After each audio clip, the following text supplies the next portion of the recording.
வணக்கம். வாழ்க வளமுடன். சமீபத்தில் படித்த ஒரு பதிவு, மன உறுதிங்கிற தலைப்பில். ஒரு புகழ்பெற்ற வில்வித்தைக்கார ஜென் துறவி இருந்தார். அவரிடம் போட்டியிட ஒரு திறமை வாய்ந்த இளம் வில்வித்தைக்காரர் முன்வந்தார். துறவிக்கு சவால் விடக்கூடியவராக அந்த இளம் வில்வித்தை வீரர் இருந்தார். இருவரும் பல போட்டிகளில் வென்று முன்னேறினர். தூரத்தில் இருக்கும் ஒரு மாட்டு பொம்மையின் கண்ணில் மிக சரியாக முதல் அம்பால் அடித்த பின் அடுத்த அம்பால் அந்த அம்பையே இரண்டாக பிளந்து சாதனை செய்து காட்டினார் இளம் வீரர். முதல்ல ஒரு அம்பு வர்றாரு, அது அந்த மாட்டோட சிலையோட கண்ணில் போய் குத்தி நிற்கிது. ரெண்டாவது அம்பு கரெக்டாக அதிலேயே பின் பாயிண்ட் அடித்து அந்த அம்பையே ரெண்டாக பழக்கிறார். அருமை என்று பாராட்டிய துறவி, என்னுடன் ஒரு இடத்துக்கு வா, அங்கு வந்து ஜெபிக்க முடிகிறதா என்று பார்ப்போம் என்றார். அடக்க முடிய அவளுடன் துறவியை பின்தொடர்ந்த இளம் வீரர்.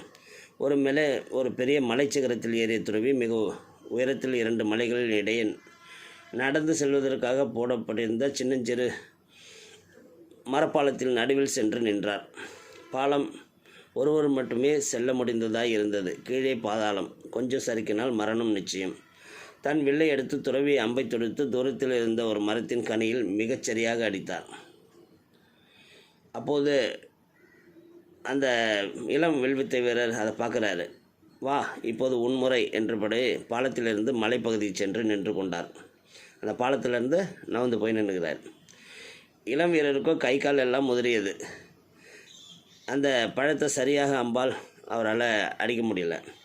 அவரது முதுகை தடவி கொடுத்த துறவி, உன் வில்லில் இருக்கும் உறுதி மனதில் இல்லை என்று சொன்னார்.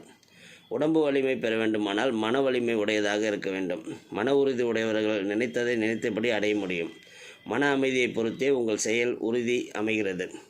மன உறுதி உடையவர்கள் துன்பத்தில் தோல்வதில்லை. மன உறுதி உடையவர்கள் தான் மன உறுதி உடையவர்களால் தான் பிறருக்கு உதவ முடியும்.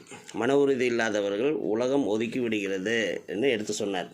அதனால் எவ்வளோ திறமைசாலியாக இருந்தாலும் மன உறுதி இல்லாமல் போச்சுன்னா அவங்களால பெருசாக எதுவும் சாதிக்க முடியாதுங்கிறதுக்கு இந்த ஜென் கதை ஒரு எடுத்துக்காட்டு. வாழ்க வளமுடன்.